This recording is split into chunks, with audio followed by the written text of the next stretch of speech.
उस समय हम सभी का कर्तव्य था कि हमें समानता, स्वतंत्रता, बंधुता को अपने अगले पीढ़ी को देना है। इसलिए उस समय के लोगों ने संघर्ष कर रहे हैं। यानी कि आज भी हम जाति के नाम पे, धर्म के नाम पे और संप्रदाय के नाम पे आपस में लड़ रहे हैं। तो क्या मतलब है उन लोगों का उतने वर्ष आजादी जो हमें बहुत लंबे संघर्षों के बाद प्राप्त हुई, असमानता के खिलाफ संघर्ष, स्वतंत्रता के पक्ष में संघर्ष, बंधुता को लेकर संघर्ष, ये सारी चीजें आज से नहीं है, बहुत समय पहले से उपस्थित है।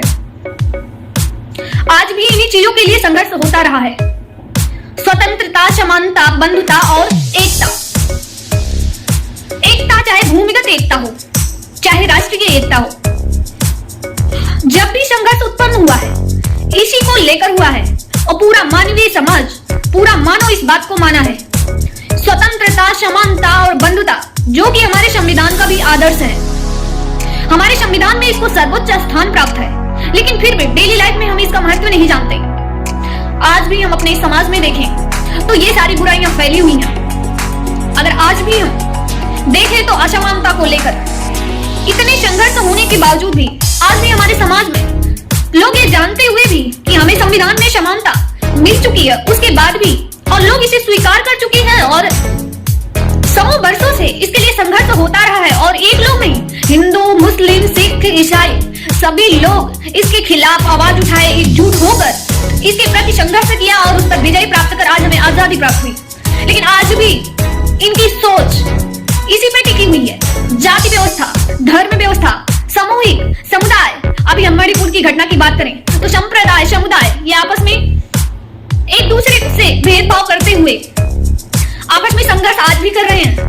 क्या हम 150-200 वर्षों के बाद भी ये चीज नहीं समझ पाए कि मतलब संघर्ष उत्पन्न क्यों होता है? जब तक किसी भी मनुष्य को दूसरे से डिफरेंट या फिर उसके साथ जाति, धर्म या फिर लिंग के आधार पर भेदभाव या समुदाय के आधार पर भेदभाव किया जाएगा और इतिहास गवाह है इस बात का, तब तक ये संघर्ष हमेशा। उस समय हम सभी का कर्तव्य था कि हमें समानता, स्वतंत्रता, बंधुता को अपने अगले पीढ़ी को देना है। इसलिए उस समय के लोगों ने संघर्ष करके हमें वो चीज दिया, वो चीज हमें उपहार में दिया।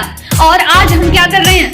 उस उपहार को एक्सेप्ट करने से मना कर रहे हैं। यानी कि आज भी हम जाति के नाम पे, धर्म के नाम पे और संप्रदाय के नाम पे आपस में लड़ रहे हैं। तो क्या मतलब है उन लोगों का उतने वर्षों का संघर्ष का, उतने वर्षों के बलिदान का कोई अर्थ नहीं है अगर आज हम इस प्रकार से अपनी विचारधारा को नहीं रोके या फिर इस प्रकार से भी अपनी विचारधारा को बनाए रखें। आज हमारा मेन कर्तव्य अगर देखा जाए तो संविधान की दृष्टि से भी, समाज की दृष्टि से भी और शांति व्यवस्था बनाए रखने की दृष्टि से भी कि हम प्रत्येक धर्म का, प्रत्येक जाति का, प्रत्येक संप्रदाय का जो रहन सहन है सभी का हम सम्मान करते हुए अपने सिद्धांतों पर, अपने रहन सहन को फॉलो करें।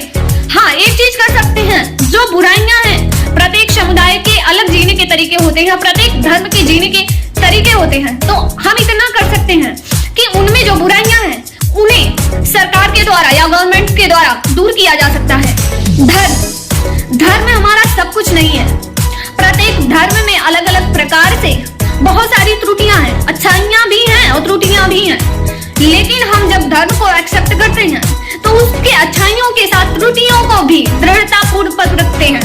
दूसरी बात, धर्म को सर्वोच्च मानना, अपने अपने धर्म को सभी सर्वोच्च दिखाना चाहते हैं। तो हम एक दूसरे के धर्म का रिस्पेक्ट कैसे कर सकते हैं जब तक प्रत्येक धर्म बराबर या फिर हम कहें किसी एक धर्म की मान्यता नहीं होगी, तब तक ये वर्चस्व हमेशा जारी रहेगा। तो इससे अच्छा है कि हम सभी के धर्मों को, कोई धर्म सर्वोच्च नहीं है और हमारे संविधान में सभी धर्मों के लोग शामिल हुए, सभी संप्रदाय के लोग हुए, सभी की सहमति हुई। संविधान क्या है? संविधान लोगों के सहमति का ही एक लिखा हुआ भाग है, सभी संप्रदायों का। तो इसका मतलब ये हुआ कि जो संविधान है सभी धर्मों का समूह है, एकजुटता है। तो धर्म से ऊपर हमेशा हमारा संविधान है। धर्म आप मानो लेकिन सर्वोच्च संविधान है। आज हमारा कर्तव्य है कि संविधान में जो भी आदर्श दिए गए हैं हम उनका पालन दृढ़ता पूर्वक करें, जिससे जो प्रॉब्लम हमें पीछे सहनी पड़ी है या फिर जो संघर्ष उत्पन्न हुआ है, जो करोड़ों लाखों वर्षों से हमने सीखा है या 100 सहन ना करना पड़े। Thank you so much.